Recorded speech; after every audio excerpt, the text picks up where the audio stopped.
It is in Germany's interests, its commercial interests and its economic interests, not just its foreign policy idealistic interests, to really restructure the debt that other countries owe them. This is just the mirror image of what Germany went through after World War I, when France and the UK and the US imposed the Versailles Treaty on Germany. For Germany to take the hit. To Germany's lenders, who made the mistake of lending to all these countries. There was nobody, these borrowers had to get the money from somewhere. It was German government decisions and German banks and Austrian banks and Dutch banks who lent, and Finnish banks who lent the money to all these companies, and they lent the money to these countries and companies so that they could buy German exports. So Germany has been running, just as subprime lenders in the US, they've been running a scheme in their own interest, and so just as everywhere around the world, you want to restructure the debt. You can't make it all on the borrower.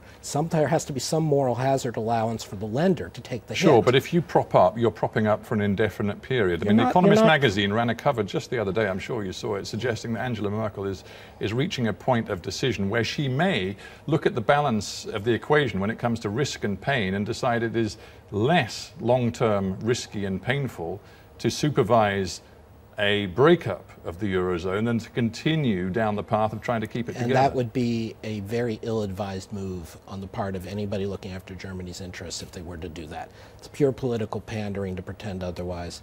Germany's currency would shoot through the roof. Germany's trade relations would be disrupted. Germany's banks would then be on the bailout list instead of poor people in other countries forever. You would reinforce bad incentives there. You would reinforce a narrative in Germany that makes no sense, that somehow it was morally right that they paid their workers nothing for years so they gained a competitive advantage over other countries. You would lose the possibility. I mean, there's a long list here. It really is I've heard enough of it to ask you a question. And the question is this: in the end, there's democracy as well as economics at play. If the German people aren't prepared to take the pain that you're suggesting they should be taking, then this isn't viable. No, what I'm telling you is all the pain they're going to get. Well, they're going to get it anyway, I suppose. No, they're not. If they did a proper debt restructuring in the rest of Europe, they would have to take some losses in their banking system they'd have to make up, but that would be it.